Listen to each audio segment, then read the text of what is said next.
2025 ప్రారంభంలోనే ఆంధ్రప్రదేశ్ రాజకీయాల్లో పెద్ద ఊహించని మార్పులు చోటు చేసుకుంటున్నాయి.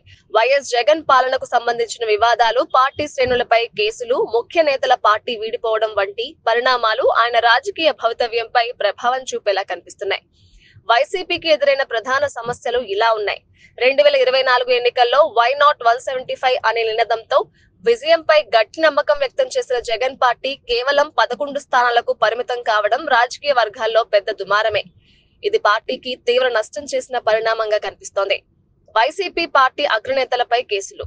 చెవిరెడ్డి భాస్కర్ రెడ్డి బాలికపై అనుచిత వ్యాఖ్యల కేసులో హైకోర్టు ముందస్తు బెయిల్ నిరాకరించడం పార్టీకి పెద్ద షాక్.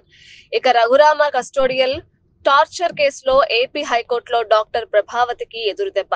ముందస్తు బెయిల్ పిటిషన్ దాఖలు చేసిన డాక్టర్ ప్రభావతి కేసు దర్యాప్తు దశలో బెయిల్ ఇవ్వడం కుదరదన్న హైకోర్టు. నాగేశ్వర్ రెడ్డి కేసు.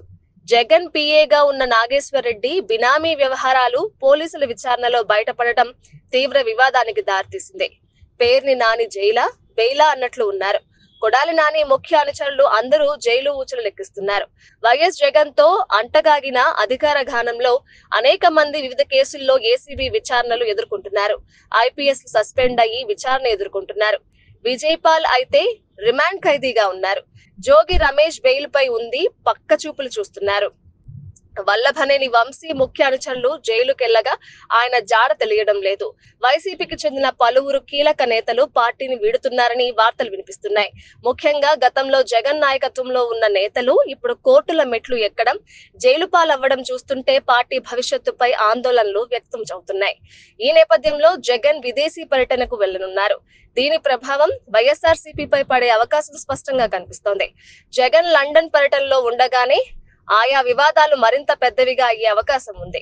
ఆయన పిఏ నాగేశ్వర్ రెడ్డి వ్యవహారాలు దర్యాప్తు అధికారుల చేతిలో ఉన్నందున జగన్ తిరిగి వచ్చిన వెంటనే ఈ విషయాలపై వివరణ ఇవ్వాల్సిన పరిస్థితి రానుంది. ఈ పరిణామాల నేపథ్యంలో జగన్ నాయకత్వంలో పార్టీ పునరుద్ధరించగలరా అనేది చర్చనీయాంశంగా మారింది. మరిన్ని అప్డేట్స్ కోసం మా కాయ్ టీవీని సబ్స్క్రైబ్ చేసుకోండి.